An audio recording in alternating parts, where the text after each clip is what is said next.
Now, given the pace of official and unofficial central bank gold accumulations alongside heightened geopolitical escalations, bolstering the growing arbitrable divergence between paper gold and physical, the nuclear gold revaluation option, which won't see a single shot fired, all China and Russia needs to reveal is just how much physical gold backs up their respective currencies, and to simultaneously revalue gold. De-dollarization and a gold price revaluation is on the front burner. And the reason I've also put it on the front burner, unfactored geopolitical escalations raise the odds of it coming when everybody least expects it. So it leaves just one question.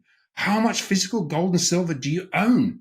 In a recent discussion, AndrewMaguire sheds light on a significant geopolitical maneuver undertaken by Russia and China as they purportedly convert their dollar assets into physical gold.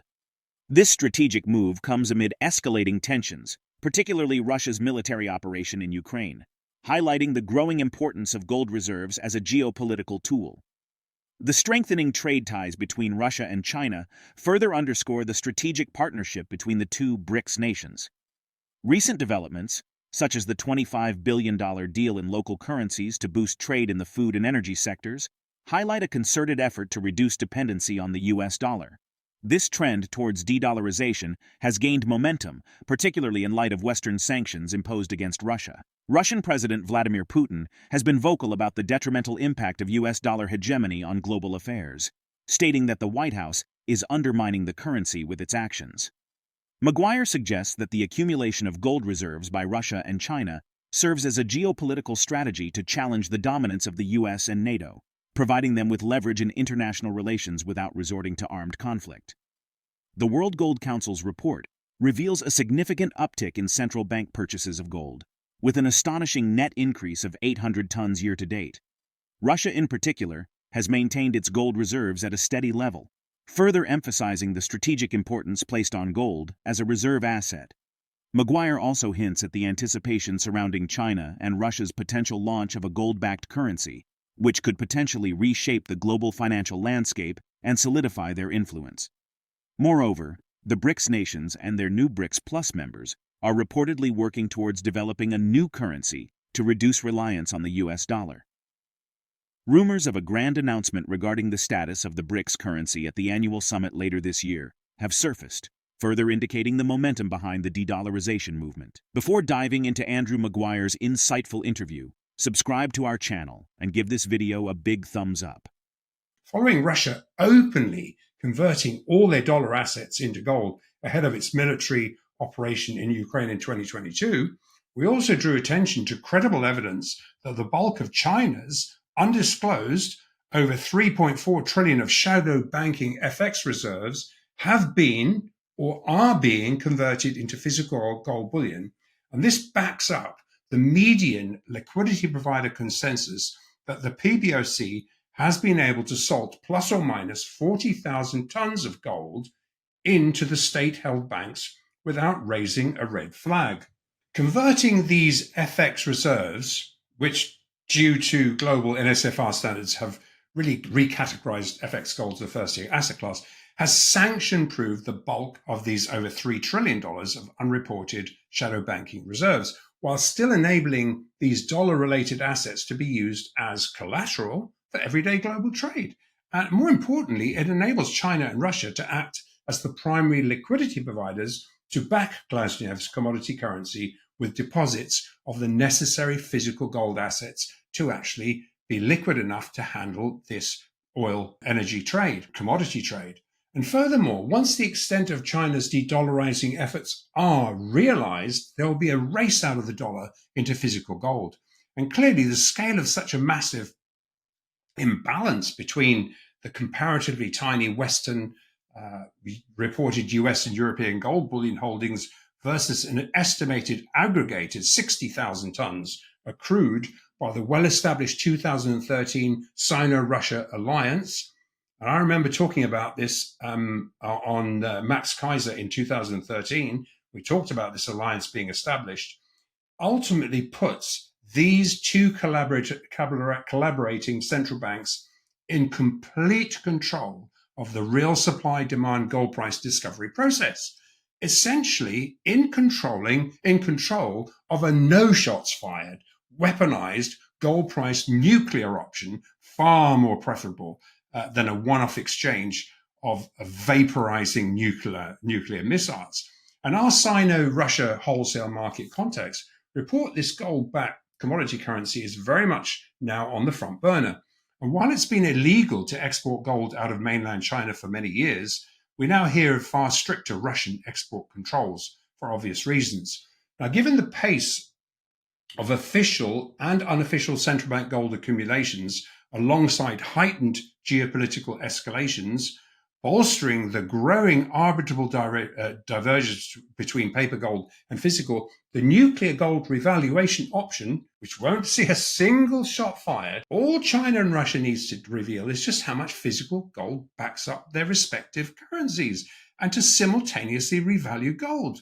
And this will be the massive multipolar hegemonic pushback against Biden's, NATO's win-lose geopolitical ambitions, far, far, far more preferable than a hard war, which would not suit the hegemons either.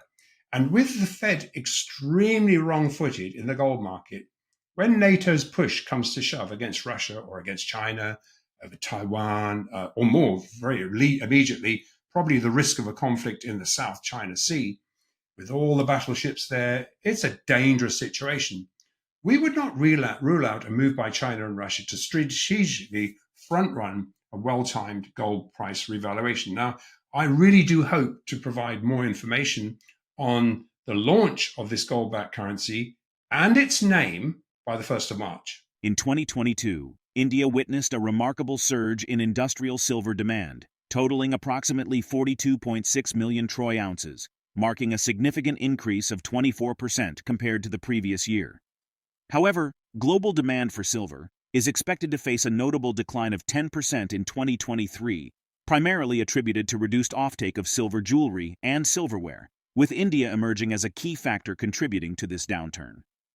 AndrewMaguire sheds light on the contrasting dynamics within the silver market. Despite soft retail silver demand, Maguire highlights that wholesale Indian silver demand has tightened the supply of 1,000-ounce silver bars, indicating a potential tightening of the silver market and suggesting a significant move in silver prices. Meanwhile, London Bullion Market Association analysts offer insights into silver price forecasts for the year ahead. While acknowledging the potential for significant volatility in the silver market, LBMA analysts project an average silver price of $24.80 per ounce for the year, reflecting a 6.2% increase over the 2023 average price of $23.35. Notably, this forecast also represents a 7% increase over the average price observed in the first month of the new year. However, Maguire offers a dissenting view on these forecasts, criticizing them for underestimating the potential impact of a gold price revaluation on silver prices. Let's get back to the interview. Driving silver close to a mind-boggling 92 ounces of silver to buy 1 ounce of gold today exposes the extremely wrong footing of this momentum-driven specs, who, while chasing a dot on a screen, has zero visibility into the tight for supply 1,000-ounce wholesale market. Yes, we can get 1,000-ounce wholesale bars, but it's the softness in the retail silver demand that's fooling the CTAs into chasing silver deep below what really are buoyant wholesale demand prices.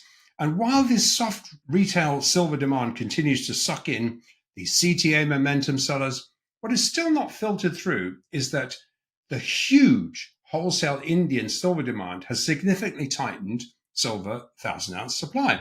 And silver is coiling for a very large move, and as you know, which is pretty much what we assessed last episode.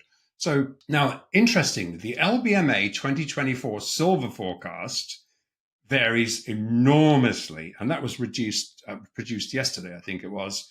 It predicts massive price volatility with their predicted trading range, a trading range of $14, between $18 and $32 for 2024, which compares to the actual trading range of about $6 last year. Now, this disingenuous club of so-called professional traders are trying to spin really they're trying to spin this is an acceptable volatile range, and it would be quite normal and gives them the perfect, needs someone to take the other side of this bet though. But then what they're not anticipating is what a gold price revaluation is going to do to silver. And the cartel's break point is $35, which would easily be run through, triggering a bid-only short covering spree that would really obliterate the synthetic ratio bubble, exposing really a real 8-to-1 ratio, which is where silver should be. And so, if you do that into a $3,000 gold support stair step, that potentially prices silver at $375 an ounce. And I'm not saying this is going to be achieved in one fell swoop, but liquidity providers do anticipate a range of $50 to $200 once gold breaks out of its cap range above $35. So what are we saying here? The message we are sending is really one of wealth preservation. And the message is that under the daily chart chatter, this enormous volatility you're seeing here, de-dollarization and a gold price revaluation is on the front burner. And the reason I've also put it on the front burner is that unfactored geopolitical escalations raise the odds of it coming when everybody least expects it. So it leaves just one question. How much physical gold and silver do you own? Numerous speculations abound regarding the intentions of the bloc to back their forthcoming currency with gold. This move, if realized, would offer the alliance a solid foundation and help cement its position in the international currency markets. However, the specifics surrounding the launch of a BRICS currency remain in mystery, with details about the formation of the new tender closely guarded. How do you perceive the implications of Russia and China's strategic shift towards converting dollar assets into physical gold amidst escalating geopolitical tensions? Share your thoughts in the comment section. If the video resonates with you, join our community by subscribing to our channel and enabling notifications with the bell icon. Thank you for being a part of our community.